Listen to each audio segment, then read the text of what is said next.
오늘은 창세기 41장 1절로 16절 말씀, 구약성경 63페이지를 찾아주시기 바랍니다. 구약성경 63페이지입니다.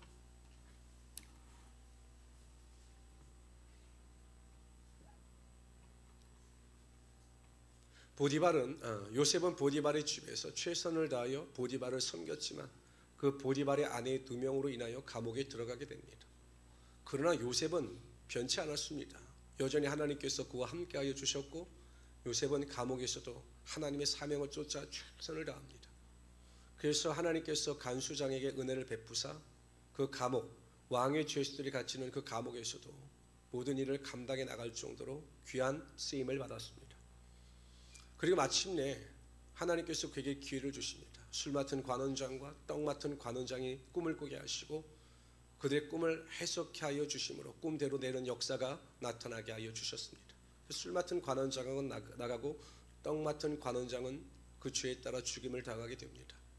감옥에서 나가는 술 맡은 관원장에게 친히 부탁을 했습니다. 나는 히브리 사람이고 누명을 쓰고 이 감옥에 들어왔으니 나가시거든 왕에게 간청하여 나의 억울함을 풀어주시고 이 감옥에서 나가게 하여 주십시오라고 간청을 했습니다. 그러나 술 맡은 관원장은 요셉의 간청을 까마득하게 잊어버리게 됩니다. 왜냐하면 사람은 화장실 들어갈 때와 나갈 때가 다르기 때문에 요셉의 간청을 잃어버리게 되었죠. 그러나 하나님은 그때를 기다리고 계셨던 것입니다. 모든 것이 하나님의 주권과 섭리 아래 놓였던 겁니다. 오늘 그 뒤에 이야기입니다. 우리 1절부터 8절까지 읽도록 하죠. 1절 여러분들 읽어주세요. 시작. 보니 아름답고 살찐 7장 암소가 강가에서 올라와 갈밭에서 뜯어먹고 그 뒤에 또 흉하고 파리한 다른 7 암소가 나일 강가에서 올라와 그 소와 함께 나일 강가에 서 있더니 그 흉하고 파리한 소가 아름답고 살찐 7 소를 먹은지라. 바로가 곧 깨었다가 다시 잠이 들어 꿈을 꾸니 한 줄기에 그 위에 또 가늘고 동품에 마른 7 이삭이 나오더니 그 가는 7 이삭이 무성하고 우리 8절 다 같이 읽어봅시다. 시작. 사람을 보내어 애굽의 점술가와 현인들을 불러 그들에게 그의 꿈을 말하였으나 오늘 1절 읽기 시작합니다. 2년이 지난 후에. 여러분 2년이라고 하는 것은 술 맡은 관원장이 감옥에서 나간 2년 후에라는 겁니다. 왜 굳이 하나님께서는 2년까지 요셉의 그 감옥에서 나가는 기간을 유예하셨을까요? 왜 굳이 2년일까요? 3년도, 5년도, 1년도 아니고 왜 2년일까요? 왜 저만 쳐다보십니까? 하나님 마음이시죠. 정확하게 왜 2년인지는 성경에 나와 있지 않습니다. 그러나 하나님이 보시기에 2년이라고 하는 기간이 적게였다라고 판단하시는 거죠. 그런데 왜 굳이 하나님은 2년 동안 그 감옥에서 그 요셉의 기간을 연장시키셨을까? 미뤄 추론해 볼 수는 있습니다. 이 요셉이 갇히는 감옥은 좀 특수했어요. 누가 갇히는 감옥입니까? 왕의 죄수들이 갇히는 감옥입니다. 일반 잡범들이나 일반 평민들이 갇히는 감옥이 아니라 왕의 죄수들이 갇히는 감옥입니다. 그럼 여러분 왕의 죄수들이 갇히는 감옥이라면 왕궁의 문화에 대해서 왕궁의 생활에 대해서 익히 알고 있는 자들이요. 그러니까 왕궁이라는 것이 어떤 것이고 또 왕은 어떤 사람인가에 대해서 익히 알고 있는 죄수들이 갇히는 곳이 이 요셉이 일하는 감옥이었습니다. 그럼 2년 동안 여러분 요셉은 자연스럽게 왕궁 생활에 대해서 듣지 않았겠습니까? 또 왕궁의 언어에 대해서 왕궁의 예절에 대해서 감옥에 갇히는 사람들을 통해서 자연스럽게 들었을 것입니다. 그러니까 하나님께서는 어찌 보면 2년 동안 과외를 시키신 거죠. 과외. 그 죄수들, 왕의 죄수들을 살피고 왕의 죄수들을 섬기면서 자연스럽게 왕궁의 모든 것을 익히게 하셨던 겁니다. 그리고 나중에 보면 애굽의 총리로 되었을 때 요셉이 바로 전국을 시찰합니다. 그러니까 왕궁 문화에 그만큼 익숙하게 되었던 거죠. 근데 만일 요셉이 전혀 왕궁의 생활에 대해서 언어에 대해서 모르는 채 갑자기 왕궁에 들어갔다라면 아마 그 왕의 풍습 또한 왕궁의 예절을 이해하는 데 꽤 오랜 시간이 걸렸을 것입니다. 그러니까 하나님 보시기에 2년 동안의 가외가 필요하다고 생각하여 때가 이를 때까지 그의 감옥에서 나옴을 유예하셨던 것입니다. 이처럼 하나님께서 각 개인에게 정한 때가 있습니다. 하나님의 때이죠. 우리의 때가 아니라. 갈라디아서 4장 4절에 보면 이렇게 말씀하십니다. 때가 참에 하나님이 그 아들을 보내사 여자에게 나게 하시고 율법 아래에 나게 하시는 것은, 예수님을 아무렇게나 이 땅에 하나님께서 보내신 것이 아닙니다. 때가 참에 하나님께서 예수 그리스도를 이 땅에 화목제물로 보내주신 거죠. 항상 하나님은 때가 차야 하나님의 일을 감당하시며 하나님의 약속의 성취가 나타나게 하여 주십니다. 예수님께서도 여러분 가나의 혼인잔치에 가셨습니다. 초청을 받아서. 그러니까 어머니 마리아가 보니까 포도주가 떨어져 가지요. 그래서 예수님께 이야기합니다. 포도주가 다 떨어져 갑니다. 그러니까 예수님께서 말씀하십니다. 여자, 나와 무슨 상관이 있습니까? 아직 내 때가 이르지 아니하였습니다. 그러니까 마리아가 보기에는 위기입니다. 급박한 상황입니다. 예수님께서 일하실 때입니다. 그러나 예수님께서 판단하시기엔 아직 예수님께서 일하실 때가 아니었던 거죠. 그리고 마침내 예수님께서 행하실 때가 되니 질 좋은 포도주가 가득 채워지는 하나님의 역사와 능력이 나타나게 하여 주셨던 것입니다. 우리가 신앙생활을 하면서 답답하고 때로는 불안해하고 두려워하는 이유가 무엇입니까? 하나님의 때를 모르기 때문에 그래요. 우리가 문제나 고난으로 인하여 많은 고통 가운데 기도하고 하나님께 부르짖을 때 과연 그 고통의 때가, 문제 해결의 때가 언제인지 모르기 때문에 우리가 항상 마음속에 불안과 두려움이 자리 잡고 있는 것입니다. 그러나 여러분, 고난과 고통에는 끝이 있습니다. 믿으십니까? 끝이 있어요. 그리고 하나님의 뜻이 있어요. 그리고 반드시 그 고난을 이길 수 있는 길이 있다라는 것입니다. 그렇기 때문에 우리가 하나님의 때를 너무 앞서가지 말아야 합니다. 우리가 문제가 해결되지 아니하고 길이 열리지 아니하면 자꾸 인간적인 방법으로 하나님보다 앞서가려고 합니다. 그래서 이를 그르칠 때가 많죠. 또 어떤 경우에는 하나님의 때가 이르렀음에도 불구하고 그 때를 분별하지 못하고 뒤처져서 민기적되다가 또 이를 그르치는 경우가 많은 것입니다. 그래서 가장 중요한 것이 우리가 항상 깨어있어야 하는 것입니다. 깨어있습니다. 우리가 기도로 깨어있고 말씀으로 깨어있고 예배로 깨어있으면 우리가 하나님의 뜻에 가장 적게 하나님의 뜻에 순종하심으로 하나님의 놀라운 능력을 맛보며 살아갈 수 있게 되는 것입니다. 저는 우리 모든 성도님들이 매일 성령 충만하시고 믿음으로 기도하심으로 말미암아서 가장 좋은 때, 가장 좋은 것으로 채워주시는 하나님의 능력을 맛보며 살아갈 수 있는 우리 성도들이 되시기를 주님의 이름으로 축원합니다. 바로왕이 이제 2년째 꿈을 꿉니다. 그것도 연달아서 2번씩이나 꿈을 꿉니다. 첫 번째 꿈은 아주 튼실한 소가 목초지에서 풀을 따먹고 있는데 흉측한 소가 나타나서 그 건강한 소를 잡아먹었습니다. 말이 됩니까? 안 됩니까? 여러분, 소는 초식동물입니다. 그 초식동물이 소가 어떻게 소를 확 잡아먹겠습니까?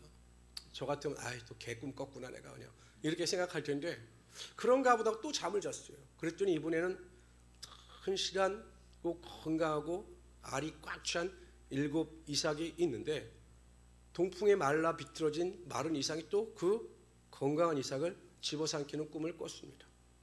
근데 이상하게 그 마음 속에 번민이 다가오는 겁니다. 괴로움이 나타나게 되는 겁니다.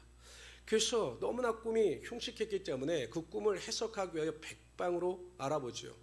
그 애국에 있는 지혜로운 자들, 현인들과 점술가들을 불러서 이 꿈이 무엇인지를 해석해 봐라라고 명령을 했는데 그 꿈을 해석하는 사람들이 한 사람도 없었습니다. 왜 그랬을까요? 왜 꿈을 해석하지 못했을까요?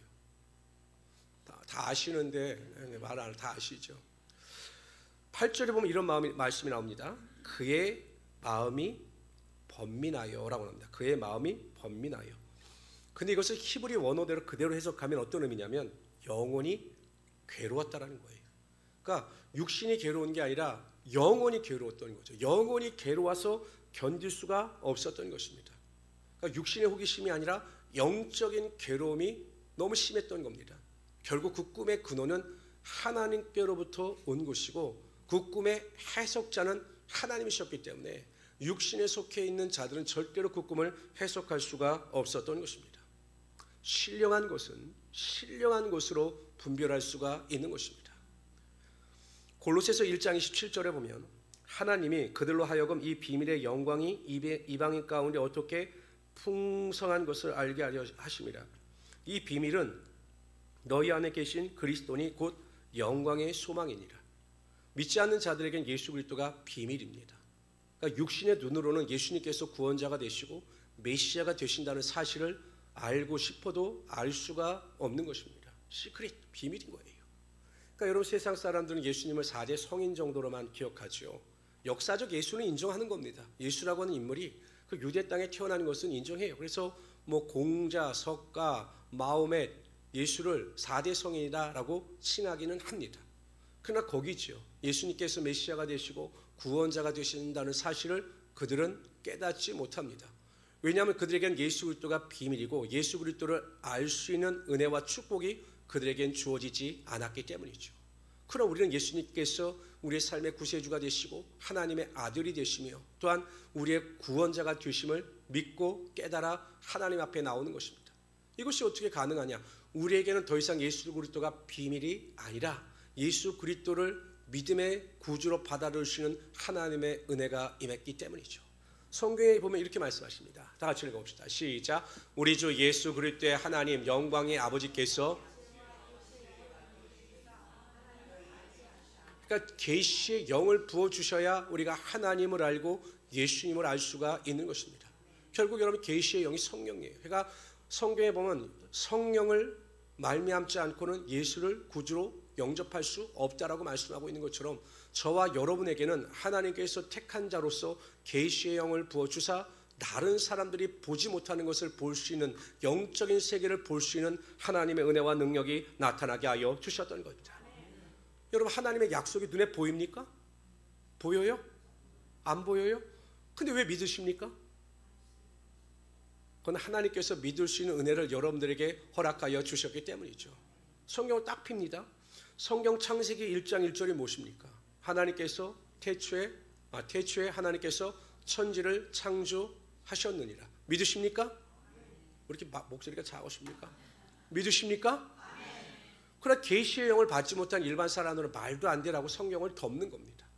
그러니까 여러분, 창세기 1장 1절을 펴는 순간 우리가 믿느냐 믿지 못하느냐가 결정되어지는 겁니다. 계시의 영을 부어주사 택한 자들은 그 말씀을 그대로 믿는 것이고, 하나님께서 택함 받지 못하고 계시의 영이 임하지 않는 자들은 그것을 믿지 못함으로 구원을 받지 못하는 것입니다. 그러므로 하나님께서 여러분들을 택하여 주시고 하나님께서 하나님의 자녀 삼아 주신 것, 계시의 영을 부어주사 보이지 않는 것을 볼 수 있는 믿음의 능력을 허락하여 주신 것을 항상 감사하시면서 살아갈 수 있는 하나님의 귀한 성도들이 되시기를 주님의 이름으로 축원합니다. 그럼 우리가 견고하여 흔들리지 않는 거죠. 우리 다 같이 우리 9절에서 16절까지 읽도록 하죠. 9절 여러분들 읽어주세요. 읽습니다. 시작.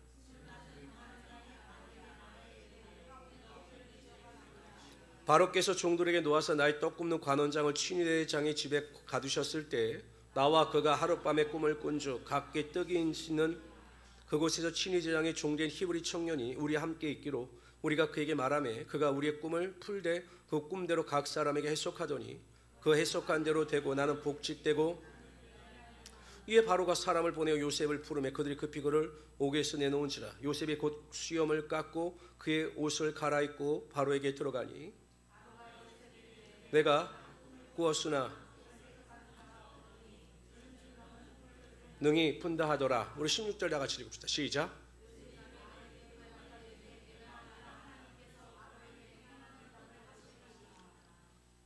애굽의 술사들과 현인들이 결국은 그 꿈을 해석하지 못합니다.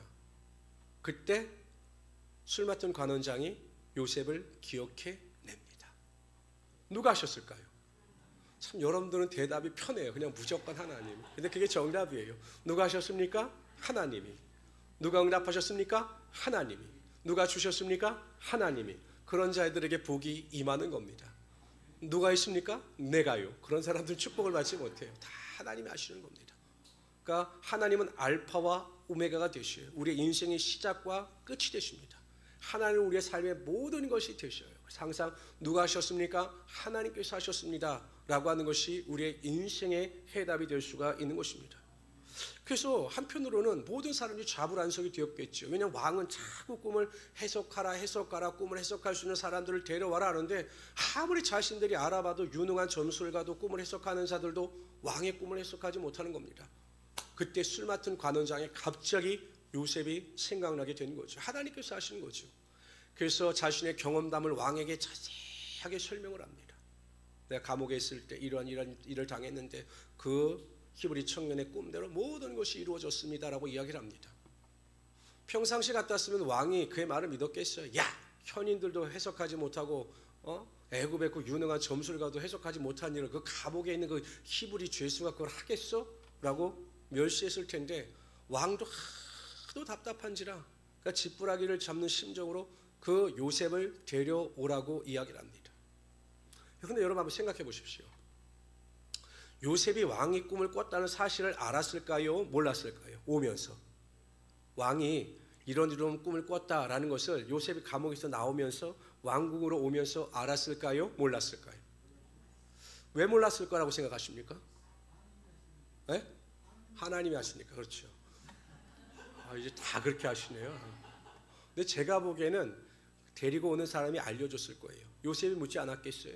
아니, 왜 나를 왕이 부르십니까?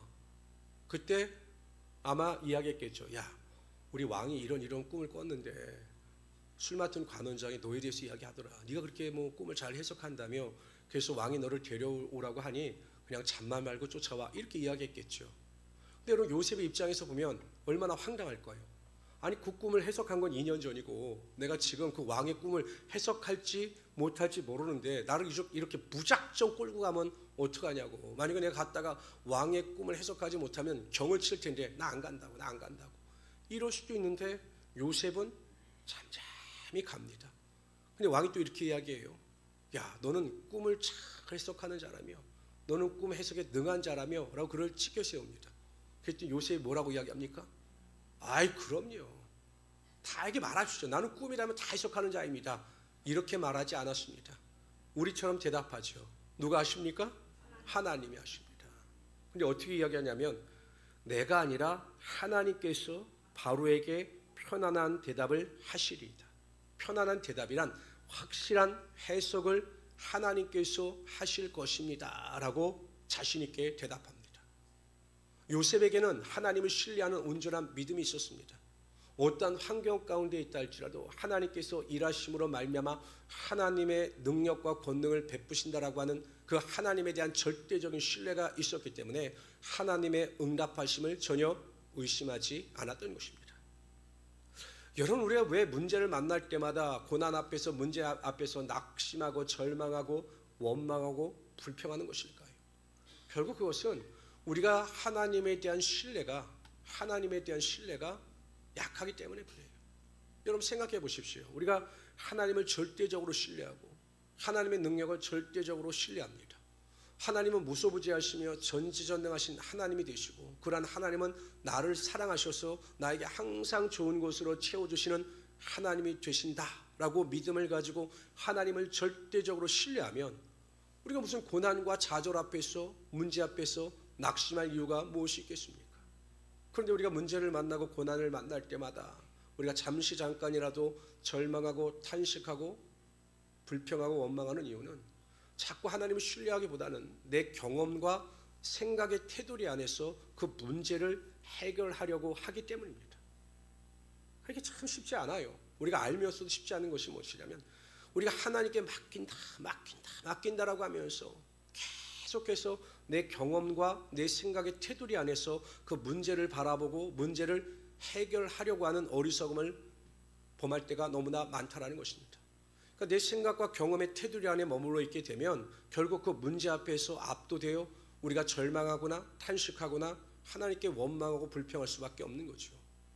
그러나 우리의 생각과 경험의 테두리를 깨트리고 하나님께 소망을 두면 환경이 어떠하든지 간에 우리가 믿음 안에서 세상을 넉넉히 이기며 살아갈 수 있게 되는 것이고 문제 해결의 축복을 맛보며 살아갈 수 있게 되는 것입니다. 근데 이것이 일순간에 되지 않아요. 그러니까 경험이 쌓여야 되는 거죠. 제가 지난 시간에 주일날 예배에 말씀드렸듯이 하나님을 경험하는 일이 매일 있어야 하는 것입니다. 하나님을 경험하고 그 경험이 확신이 될 때 우리가 문제를 만날 때마다 그 신앙의 경험을 통해서 하나님을 더 신뢰할 수 있게 되는 것입니다. 매일 기도 응답을 한번 받아보십시오. 내가 기도했더니 하나님께서 이러한 방법으로 응답하셨다 라고 우리가 그 경험을 가지게 되면 우리가 항상 문제 앞에서 내 생각과 경험이 아니라 하나님을 의지하는 믿음을 가지고 더 하나님께 가까이 나갈 수 있게 되는 것입니다. 출애굽한 이스라엘 백성들이 홍해에 갇혔다는 소식을 듣고 바로 왕이 말과 병거와 군사들을 보냅니다. 마음이 변하여 그들을 다시 사로잡아올 생각이었죠. 애굽의 군대들이 흙먼지를 일으키면서 그 이스라엘 백성들을 향해서 달려옵니다. 그러니까 이스라엘 백성들은 자신의 생각과 경험의 테두리 안에서 하나님을 바라보지 못하고 그 문제만을 바라본 겁니다. 애굽 사람만을 바라보고 홍해만을 바라본 거예요. 그랬더니 그들이 뭐라고 이야기합니까? 모세를 향해서 아니 애굽에 매장지가 없어서 우리를 여기까지 인도하여 이 자리에서 죽게 만드냐라고 그 모세에게 원망과 불평을 합니다. 그 불평은 모세를 향한 불평이 아니라 하나님을 향한 불평이었습니다. 저 거대한 군대를 아무 무기도 없는 우리가 물리칠 수 없다라고 하는 자신들의 경험과 생각의 테두리 안에서 머물러 있으니 그들이 하나님을 바라보지 못하고 하나님을 의지하지 못했던 것입니다. 그때 모세는 뭐라고 이야기합니까? 조용히 해! 이렇게 이야기합니다. 성경은 그렇게 말하지 않지만 잠잠하라 이게 아니라 시끄러! 조용히 해. 너 저 사람들 지금 막 저기 애굽의 병사들 저 오는 거 보이지? 앞으로 저 애굽 병사들 못 볼 거야. 왜? 하나님께서 이 홍해 바다에 저들을 다 수장시켜 줄 것이기 때문에 다시는 저 애굽 군대를 보지 못할까. 그러니 원망하고 불평하지 말고 입 다물고 조용히 있어. 제 표현입니다. 성경은 그렇게 말하지 않지만 그렇게 말을 합니다. 모세는 자신의 경험과 생각의 테두리 안에 머물러 있던 것이 아니라 전지전능하신 하나님을 바라보았을 때 애굽의 군대보다 하나님의 능력과 권세를 더욱 믿을 수 있었던 거죠. 그렇게 말한 사람은 모세 한 사람이었고 원망하고 불평했던 사람들은 이스라엘 민족 전체였습니다. 하나님께서 누구의 믿음을 보시고 응답하셨습니까? 모세의 믿음을 보시고 응답하여 주심으로 홍해가 갈라지고 그 고백대로 되는 역사가 나타나게 하여 주셨던 것입니다. 그러니까 여러분 교회나 가정이나 하나님 앞에 바로 서 있는 믿음의 한 사람을 통해서 그 믿음의 고백대로 되는 역사가 반드시 나타나게 하여 주시는 것입니다.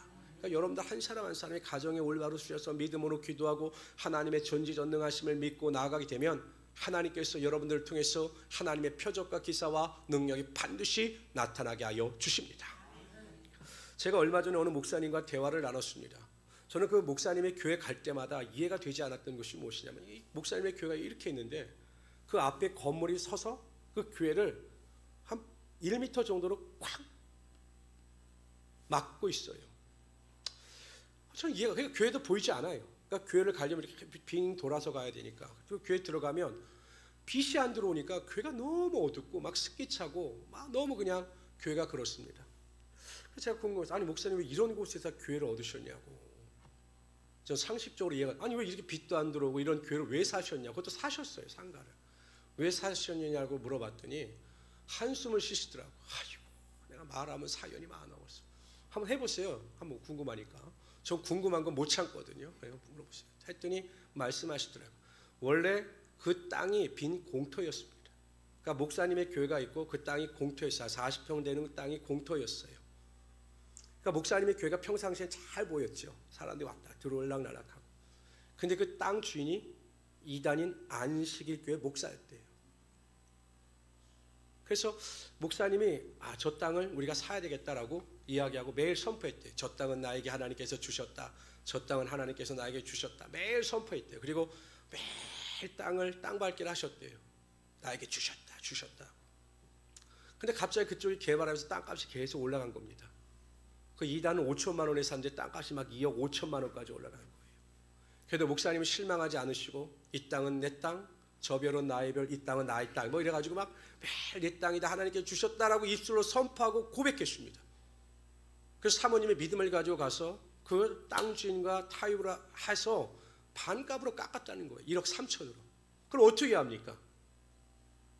사야 될까요? 말아야 될까요? 믿음을 가지고 취하면 되잖아요. 근데 그때 목사님 두 분이 오셨다라는 거예요. 근데 두 목사님의 의견이 일치했다면 문제가 안 됐을 텐데 한 목사님은 하나님께서 주신 것이니 목사님 주저하지 말고 이 땅을 사세요. 하나님께서 축복하실 겁니다. 이렇게 말하는 목사님이 한 분 계셨고, 한 목사님은 은행이자가 얼마인 줄 아십니까? 그 은행이자를 어떻게 감당하시려고 하십니까? 월 얼마가 나오고 연 얼마가 나옵니다. 막 설명하니까 또 이 목사님, 어이 그런가? 너 몸도 약해지니까 혹해가지고 누구 말을 들었을까요? 여러분, 두 사람이 다른 말을 할 때는 누구의 말을 들어야 되냐면 기도하는 사람의 말을 들어야 돼요. 둘 중에 누가 기도하는 사람이었느냐? 사라고 하시는 목사님이 열심히 기도하는 분이었어요. 그분의 말을 들었어야 하는데 이분이 월 은행이자를 따시는 분의 말을 들어보신 거예요. 그 땅을 못 샀어요. 그때 얼마 뒤에 어떤 업자가 그 땅을 사고 그 앞에다 건물을 올려버린 거예요. 아니 평상시에 기도하시면서 이 땅은 나의 땅, 이 땅은 나의 땅, 하나님께서 주셨다라고 하면 주셨을 때 바로 사야 되는 것 아니겠습니까? 제가 몇 번 말씀드렸지만 여러분, 우리가 세워진 이 성전, 이 건물이 원래는 저 메가트리아 모델하우스가 세워졌던 곳이었어요. 아시는 분들은 아시겠지만 이렇게 보면 모델하우스가 있던 자리였어요. 그래서 우리 집사람하고 저하고 그 비산동 교회 갈 때 항상 일로 지나가면서 저 모델하우스에 교회가 세워지면 너무나 좋겠다. 그렇지만 여기가 땅값이 너무 비싸니까 그때 한 4천만 원인가 그랬어요. 여기 땅값이. 저기 좋은 땅에 교회를 줄 리가 없지. 그래서 참 저기가 교회가 세워졌으면 좋겠다라고 항상 우리가 입술로 고백을 했습니다. 근데 제가 부동산 업자에게 연락을 와서 딱 와보니까 여기에 상가가 세워지고 한 층 전체를 다 쓸 수 있다는 거예요. 제가 어떻게 했을까요? 묻지도 따지지도 않고 바로 계약해버렸습니다. 그때 생각해보면 제정신이 아니었어요. 왜냐하면 계약금도 없었거든요. 그냥 해버렸어요. 그러니까 하나님께서 이렇게 주신 거죠. 항상 우리는 쓸데없는 일에 심사숙고하다 하나님의 능력을 경험하지 못할 때가 많아요. 우리가 기도하고 구하고 간구한 것이 내 기도한 대로 되었더라면, 그렇다면 하나님을 신뢰하고 하나님께 믿음을 가지고 우리가 결단하고 나아갈 때 하나님께서 우리의 삶에 넘치도록 하나님의 은혜와 능력이 나타나게 하여 주시는 것입니다. 하나님을 신뢰하는 것만큼 하나님의 축복의 크기가 결정되어집니다. 하나님을 내가 얼마나 신뢰하느냐, 내가 하나님을 얼마나 믿느냐, 이 믿음의 크기에 따라 여러분들의 축복의 크기가 결정되어지는 거죠. 아니 아브람과 이삭과 야곱의 하나님, 하나님은 어제나 오늘이라 영원토록 동일하신 하나님이 되시는 것입니다. 아브람에게 역사하셨던 하나님은 지금도 살아서 역사하시는 우리의 하나님이 되시는 거죠. 근데 왜 아브람의 기적이 나타나지 않느냐? 우리가 아브람만한 믿음을 소유하지 못했기 때문입니다. 하나님을 그만큼 신뢰하지 못하기 때문입니다. 신뢰하십시오. 하나님께 모든 것을 맡기십시오. 그래서 항상 하나님의 축복을 맛보며 살아갈 수 있는 우리 귀한 성도들이 되시기를 주님의 이름으로 축원합니다. 기도합시다. 주시 하나님 정말로 감사합니다. 오늘도 하나님께서 항상 우리를 사랑하시고 하나님 은혜 가운데 붙잡아 주시며 영광과 존귀 가운데 이끌어 가심을 정말로 감사합니다. 하나님, 우리 모든 성도님들이 하나님만을 신뢰하고 하나님만을 의지하여 하나님의 인도하심 가운데 순종하며 살아가는 자들이 다 되게 하여 주시옵소서. 하늘의 문을 여시고 구하는 자들에게 복이 임하게 하여 주시고, 기도할 때마다 하나님 구하는 것보다 생각하는 것보다 넘치도록 하나님의 축복의 능력이 임하게 하여 주시옵소서. 축복의 능력이 임하게 하여 주시옵소서. 감사하며 예수님의 이름으로 기도드리옵나이다. 아멘. 우리 찬양